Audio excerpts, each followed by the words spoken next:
네, 경제 현장 오늘 오후 초대석으로 이어갑니다. 한국노총이 사회적 대화기구인 경사노위 복귀를 선언했습니다. 지난 6월 참여 중단을 선언한 지 5개월여 만인데요. 경사노위는 한국노총의 복귀를 환영했다는 입장을 냈지만 여전한 노정 갈등이 양측 모두의 무거운 과제로 남아 있습니다. 이정식 고용노동부 장관 직접 이 자리에 모시고 관련 사안부터 다양한 노동 현안 이야기 나눠보겠습니다. 장관님 어서 오십시오. 네, 안녕하십니까. 네. 한국노총의 경사노위 복귀 나름 상당히 그 사회적 대화를 하겠다고 선언해서 뭔가 노사정 대화가 이제 시작되지 않을까 하는 희망이 조금 보이는데 이게 과연 제대로 될 건지 노정 갈등이 여전한데 어떻게 보십니까, 장관님? 그러게요. 그 사람들이 정말로 이제 대화가 시작됐다는 거에 대해서는 환영하고 기대를 하면서도 잘 될까 하는 우려가 있는 것도 사실입니다. 네. 그런데 우리가 주의 깊게 볼 것은 이런 말이 있습니다. 네. 사람은 사회를 만들고 사회는 갈등을 낳는다. 왜 갈등이 생길까? 네. 생각이 다르기 때문에 이해관계가 다르기 때문에 그렇지 않겠습니까? 예. 갈등 중에 핵심은 노사 갈등이죠. 그런데 이제 문제는 어떤 그 갈등이 있는데 이 갈등을 어떤 과정, 어떤 방식으로 풀어나가느냐 이게 중요한 거거든요. 예. 그래서 이제 결과 도출 못지않게 중요한 것은 그런 갈등이나 현안들을 해결해 나가는 새로운 과정, 방식도 중요하다. 예. 이 점을 이제 먼저 말씀을 드리고 싶고요. 예.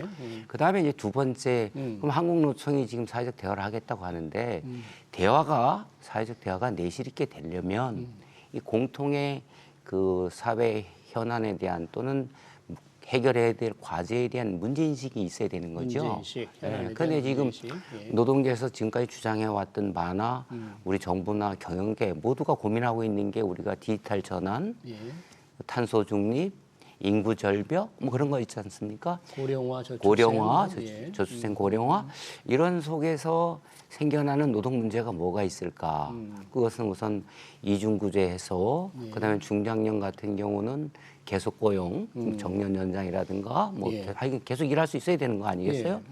그다음에 산업 전환 과정에 있으면 그 고용 불안이 뭐 이렇게 우려가 되지 않습니까? 네. 고용 불안 문제 그리고 아울러서 다양한 고용 형태가 지금 나타나고 있는데 기존의 그 근로기준법 등 노동법의 보호를 받고 있지 못하는 그 보호의 사각지대에 있는 분들을 어떻게 보호할 건가? 네. 특수 형태 근로종사자들을 어떻게 보호할 건가? 이런 문제들이 있는데 한국노총은 과거 역사적 경험으로 볼 때 IMF 경제 위기라든가 코로나 위기라든가 이때마다 사회적 그 경제 주체로서 사회적 책임과 역할을 다하려고 했어요. 그래서 중요한 합의를 해왔기 때문에 이번에 또 역시 그러한 책임을 다할 것이다 이렇게 기대하고 있고 저희들이 적극적으로 결론을 도출하도록 노력을 하겠습니다. 그러니까 여러 가지 노동 현안 문제, 이중구조 문제, 뭐 고용 안정에서 좀 사회적 책임을 다하겠다는 사회 이런 인식을 좀 제대로 좀 하고 참여를 좀 해줬으면 하는 바람인 거네요. 한국노총에서. 예, 그렇습니다. 뭐 복귀했다는 것만으로 뭐가 해결되는 건 아니잖아요. 서로. 그렇죠. 사회 인식을 좀 제대로 좀 했으면 좋겠다는 문제. 예. 사실 윤석열 정부 출범부터 이제 노사 법치를 많이 강조를 해왔지 않습니까? 오늘 마침 은행권과 간담회를 해서 이 비정규직 차별화에 대한 뭐 조사 같은 것도 많이 하고 앞으로 근절시키겠다 그런 회의를 했다는데 이 조사를 해보시니까 상황이 어떤 차별 그런 게 좀 발견이 많이 됐어요? 예, 그 우리나라 주요 이 대형 금융기관, 은행, 증권회사, 보험회사 14군데를 저희가 이제 기획감독을 했는데 12군데서 60여 개의 그 노동법 위반 사실이 발견이 됐습니다.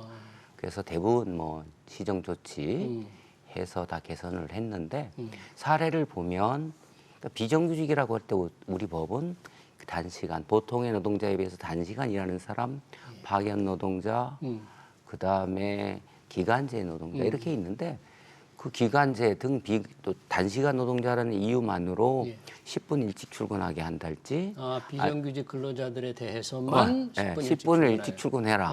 이거 뭐 현대판 뭐 카스트 제도도 아니고 그다음에 비정규직 노동자들 그 자체로서 서러운데 뭐 중식 보조비, 교통비 이런 거 중식비나 교통 보조비도 안 준다.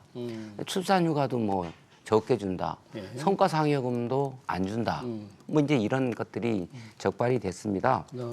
그래서 지금 이런 부분들은 우리 청년들이 선호하는 직장 중에 뭐 금융기관이 우선 꼽힐 텐데 그렇죠.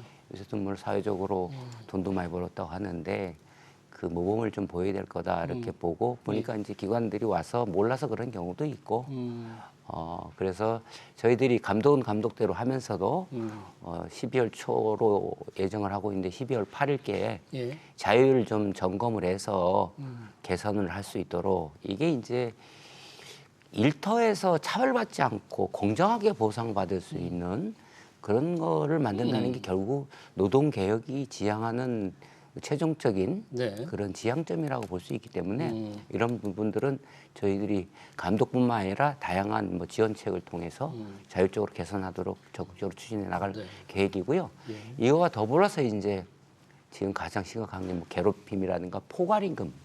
포괄임금. 예, 네. 포괄임금이라는 게 되게 이제 화이트 칼라들 경우에 시간 관리를 하기 어려우니까 네. 그러니까 일한 만큼 보상을 안 해준 거나 또는 그 약정하기로 한 그 포괄적으로 계약을 체결한 거에 이상으로 일을 시키는 경우가 있는데 그래서 그런 것들도 저희가 그동안 수차례 감독을 통해서 시정을 했고 청년들이 다수 그 종사할 걸로 보는 그런 업종 사업장을 중심으로 또 그 포괄임금 오남용 기획 감독도 하고 있다. 예, 이렇게 말씀드립니다. 포괄임금이라는 이름으로 제대로 하지 않고 이제 임금을 조금 뭐 약탈해 간다 뭐 그럴 수도 있는 그렇죠. 공짜 노동이고 공짜 임금 노동을 떼먹는 거죠. 시킨다는 예, 건데 예, 그렇습니다. 아까 은행권의 경우에 이제 교통비도 뭐 점심값도 안 준다, 출산비, 성과상여금도 안 준다 이런 비정규직에 이게 은행마다 사정이 좀 다를 수도 있는데 이게 어떤 규범이라든지 기준이라든지 원칙 같은 게 공통적으로 적용할 수 있는 걸 만드신다 그런 거예요? 예, 그런 거죠. 예. 그래요? 그러니까 이제 잘 모르는 경우가 있고, 그러니까 이제 그 이 비정규 보호법 초기에는 좀 많이 그 법이 좀 까다롭고 그 보호받는 영역보다는 내가 이것을 노동위원회라든가는 차별 시정 제도가 있는데 예. 그런 데다 구제 신청을 했을 때 내가 얻을 것으로 기대되는 그 결과보다는 그것을 문제 제기를 해서 내가 불이익을 당하고 걱정을 많이 했고 그중에 이제 하나가 이번에 이제 저희들이 봤을 때 크게 문제가 됐던 게 비교 대상. 차별이라는 게 누구랑 비교를 해야 되잖아요. 같은 일을 하는데 차별받는다. 근데 비교 대상이 뭐 없다. 뭐 그래서 굉장히 뭐 법적으로 다퉈보겠다고 하는 기관도 있었는데 이런 것들에 대해서 저희가 철저히 이제 안내를 해드리고 예. 그리고 법은 최저 기준인데 금융기관은 그래도 좀 여유가 있잖아요. 그래서 그런 데서 좀 미래지향적으로 적극적으로 그 특히 비정규직이 열악한 조건인데 그렇죠. 예, 네. 차별받지 않도록 안내를 해드릴 예정입니다. 알겠습니다. 또 하나의 이슈 요즘 뭐 가장 지금 근로자나 사업자들의 지금 관심을 끌고 있죠. 노란봉투법으로 불리죠. 노조법 2, 3조 개정안 여러 가지 내용이 있을 텐데 가장 중요한 게 이 원청 사업주에 대해서 하청 노동자의 교섭권을 인정한다. 그러니까 사업주의 개념을 좀 확대한다는 거잖아요. 그렇습니다. 이게 어떤 문제가 있는 겁니까? 이게 노조법 2, 3조의 이 이게 문제. 이제 상식인데 예. 뭐 민법부터 모든 법에 그 계약의 당사자가 책임을 진다. 그렇지 않겠어요? 그렇죠. 근데 이제 우리가 이제 지난주에 이제 원하청 상생협약 때문에 현대자동차를 방문해서 예. 봤는데 1차 협력업체가 네. 380개더라고요. 2차 협력업체가 5천 개예요. 5천 개. 근데 이제 말하자면 쉽게 설명하면 2차 협력업체에서 그 노조가 있는데 사장님 보고 교섭하자 그랬을 때 난 모르겠고 저 원청인 모기업인 현대자동차 가라. 그럼 현대자동차는 교섭을 해야 된다는 거죠. 교섭을 해야 되는데 교섭을 만약에 이 법이 지금 통과를 했는데 시행이 된다면 그렇게 교섭을 된다. 해야 되는데 근데 현대자동차 입장에서는 아 이건 내가 교섭을 해야 돼? 내가 사용자 맞아? 판단이 안 쓰는 거지. 왜냐하면 실질적으로 구체적으로 지배할 수 있을 때 그 예. 사용자라고 했기 때문에 법이 모호한 거예요. 법이 실질적이고 구체적이지 않아. 그러니까 법 내용이, 그럼 이거를 법안이. 교섭을 해야 돼 안 해야 돼. 그것도 그런데 모르고. 교섭을 정당한 이유 없이 안 하면 네. 처벌을 받게 돼 있어요. 그럼 이게 이제 그 재형 법정주의 명확성의 원칙에 위배가 되는 거지. 예. 그런데 근데 이거를 이제 다투겠잖아요. 이게 정말로 이게 부당한 건지 아닌지 내가 교섭을 거부한 게 맞는지 아닌지 법 규정이 명확하지 않기 않기 때문에. 때문에 그럼 소송으로 가죠. 한 3, 4년 걸린단 말이에요. 이런 일들이 계속 반복이 되는데 쉽게 표현을 하면 예. 그 아무런 계약 관계도 없는 음. 우리 법원은 명시적, 묵시적 계약 관계를 전제로 하고 계약 당사자끼리 책임지게 하고 있단 말이에요. 대법원 판례가. 그러니까 아까 말씀하신 현대차와 오천기의 이창 하청업체는 아무런 직접적인 관계가 없는 계약이 거지. 없는데도 우리 하라는 거지. 예? 실질적으로. 그 판단을 받아야 되는데 법원에 가서 받고 수년이 걸린다는 거고. 그런데 그걸 안 하면 교섭에 응하지 않으면 정당하게 입시 안 하면 예. 처벌을 받고 예. 그래서 이제 형법에 위반된다는 거고 그래서 쉽게 표현하면 뭐 법대 교수들 전문가들 이렇게 얘기하잖아요. 남의 회사 사장이 예. 아무런 관계도 없는 다른 회사 노동자들의 임금 인상을 결정해야 되나 이렇게 얘기를 하는 거죠. 예. 그래서 지금 저 노동계에서는 뭐 바지 사장 말고 진짜 사장 찾는 거다. 예. 근데 이 법은 맨 밑단에 있는 사람들, 그다음에 맨 윗단에 있는 원청, 모기업, 이게 나머지는 다 생략이 되는 거죠. 1차, 2차는 다 되고 그래서 수많은 바지 사장을 양산하는 그런 그래서 꼴이 된다? 그런 거죠. 그래서 그 뭐 언론에도 많이 나왔던데 전 민주노총 대변인이 그런 얘기를 한 적이 있어요. 아니 민주당에서 그리고 민주당은 지금 정부보다 뭐 노동계에 우호적이다라고 뭐 보통 얘기들을 하지 않습니까? 그렇죠. 그렇다고 얘기했는데 국정과제로 설정을 했고 지난 정부에서. 네, 지난 정부에서. 그런데 왜 지난 그때 안 하고 180석이었는데 예. 왜 안 하고 지금 와서 하려고 하느냐? 하느냐. 근데 이게 사실은 이제 사람들이 볼 때 이해가 안 되는 거예요. 그러네요. 지금 말씀해 주신 노란봉투법의 내용 중에서 원청 사업주에 대한 하청 노동자 교섭권을 인정하는 문제도 있지만 또 그 법안을 보면은 쟁의 범위를 확대하고 손해배상을 좀 제한하는 내용도 있잖아요. 이렇게 되면 노사관계가 안정이나 평화보다는 대립관계로 갈 우려가 있다. 이런 걸 많이 걱정하시는데 왜 그런 겁니까 이거는? 그렇습니다. 이번에 이제 2조 3조 예. 인데 이제 세 가지를 바꾸는 건데 예. 아까 먼저 말씀 네. 사용자 개념 확장, 두 번에 쟁의 대상 쟁의 확대, 대상 확대. 이제 마지막으로 얘기할 게 이제 손배 예. 제한이잖아요. 이 쟁의 대상 확대 이 다 묶어서 표현하면 이번 법 개정은 절차적으로 일방적으로 했다. 굉장히 많은 우려가 있는데도 불구하고 예. 자기들이 할 수 있었는데 안 하고 지금 한다. 그다음에 두 번째는 후퇴, 갈등, 혼란, 국민 경제적 부담 이렇게 해서 결국 청년 일자리 문제 부정적인 영향을 미칠 거다를 보는데 뭐가 후퇴냐? 노사관계 후퇴다. 노사관계 후퇴한다. 이게 97년도에 우리 쟁의 대상은 어떻게 법을 바꿨냐면 그 지금 이번 바꾼 것처럼 근로 조건에 관한 주장의 불일치라고 그랬어요. 근데 그때 바꿨어요. 예. 바꿔가지고 지금처럼 근로 조건 결정에 관한 불일치라고 그랬단 말이에요. 지금 이 법을 바꿈으로써 97년 전으로 지금 거꾸로 돌아가는 거예요. 후퇴하는 그러니까 꼴이다. 우리나라가 어느 정부가 들어서든 예. 그 정부의 노동 정책의 기본 방향이 뭐겠습니까? 열심히 싸워라, 열심히 파업해라. 뭐 그러면 안 그러겠어요? 되죠. 아니잖아요. 그렇죠. 네, 노사 서로 평화. 대화, 타협을 예, 통해서 대화. 법을 지키면서 하라. 그런 식으로 제도를 쭉 개선해 오고 글로벌 스탠다드에 맞게 법도 개정하고 아이로 기준에 맞추고 아니겠습니까? 그래 했는데 97년에 바꾼 법을 다시 그 전으로 돌리는 거다. 네, 그래서 그러네요. 어떻게 하면 이제 우리가 임금 인상을 하기 위해서 평화적으로 안 되면 파업을 한다. 네. 그게 이제 지금 법이란 말이죠. 예. 그런데 뭐 노사협상을 할 수 있는 그거 거죠. 당연한 거죠. 가장 쟁의를 할수 기본이니까. 있는 거고. 그런데 이번에는 내가 회사에서 잘못했다. 뭐 돈 받아서 해고됐다. 해고됐다. 그럼 이제 노동위원회나 법원에 가게 돼 있거든. 부당 해고인지 다퉈야 되거든. 그런 쪽으로 절차를 밟으면 그렇죠. 되는 거죠. 사법적인 절차를 밟게 돼 있는데 그런 것도 직접 노사 어떤 협상의 대상으로 삼겠다. 예, 쟁의 대상으로 삼겠다. 예, 교섭과 파업 대상으로 간다. 삼겠다. 그럼 무슨 뜻이에요? 모든 걸 실력 행사를 통해서. 그래요? 실력 행사를 통해서 한다? 그러면 힘 있는 노조, 그 이중구조 양극화가 심화되는 거죠. 좀 이따 다루겠지만 네. 그 이제 손배 가압류도 우리나라의 대부분의 노동조합은 예. 대화와 타협으로 잘 문제를 해결해요. 법 예. 테두리 내에서. 그리고 법을 지키면서 합니다. 음. 그럼 불법의 문제도 없어요.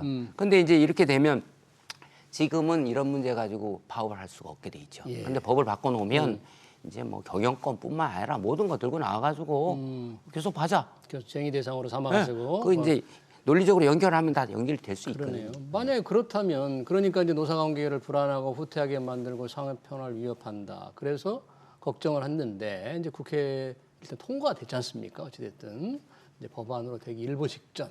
그래서 많은 관심을 갖는 게 대통령의 이제 국회 제2요구권 거부권 행사 문제인데 행정부에서도 장관님께서도 거부권을 좀 행사하겠다고 대통령에 직접 공식적으로 건의를 하셨나요? 아니 아직 안 했습니다. 할 겁니까? 지금 이제 내부에서 논의 중인데 그 중에 이제 지금 조금 설명이 더 필요한 부분은 아까 이제 쟁의 행위 대상을 넓혔다. 이것은 이제 이걸 법에 호소해야 되는데 실력 행사를 한다, 이제 힘으로 해결한다. 이 노상을 거꾸로 돌리는 거잖아요. 예.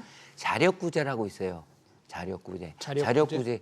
내 힘으로 누가 나한테 쳤어. 예. 팼어. 뭐. 예. 맞았어. 예. 그럼 이거 법적으로 해결하잖아요. 그렇죠. 근데 나도 한 대 팬다. 뭐 이런 거잖아요. 모든 게 실력 행사를 통해서는 두 번째가 이제 마지막으로 중요한 건데 손해배상. 예, 손해배상. 이제 부진적 연대 책임이라고 법적으로 돼 있는데 공동으로 손해를 미쳤어. 그러면 공동으로 그것을 책임을 져야 되잖아요. 그 논리가 뭐냐면 가해자와 피해자가 있는데 예. 피해자를 보호해야 되는 거 아니에요? 그렇죠. 그죠? 당연하죠. 피해자를 피해자. 보호해야지. 가해자는 처벌받고. 가해자는 처벌을 받고. 근데 이걸 제한을 한다. 이거는 다른 데는 그런 적이 없는데 여기만 제한을 한다. 그래서 이거는 평등권에도 위반되고 그 손해배상의 일반 원리 피해자 보호의 원칙에도 안 맞는 거예요. 예. 그런데 이걸 이제 그렇게 하겠다라고 하는 건데 꼭 강조드리고 싶은 게 이겁니다. 예. 우리 노조법은 노동조합은 노동자들이 약자로 해서 두텁게 보호를 하고 있어요. 그래서 불법을 하지 않는 한, 현행범이 아닌 한, 예. 그러니까 불법이 하지 않는 한 정당한 쟁의를 하면 우리가 손해배상을 안 해. 업무상 네. 업무상 방해로 손해를 끼친 걸로 인정을 안 한단 말이에요. 아, 불법이 아니라면 그렇죠. 그렇죠. 그런데 직장 점거 폭력행위 그러면 불법이니까, 불법이니까 손해배상을 해. 손해배상. 그다음에 또 하나는 현행범이 아닌 한 체포도 안 돼. 예. 이렇게 보호를 하고 있는데 한 10개 정도 노조에서 직장 점거하고 폭력하고 이래서 이제 기업이 피해자니까 손해배상을 청구를 하는 거예요. 그렇죠. 그럼 법원에서 기업이 이제 청구를 막 하겠지. 음.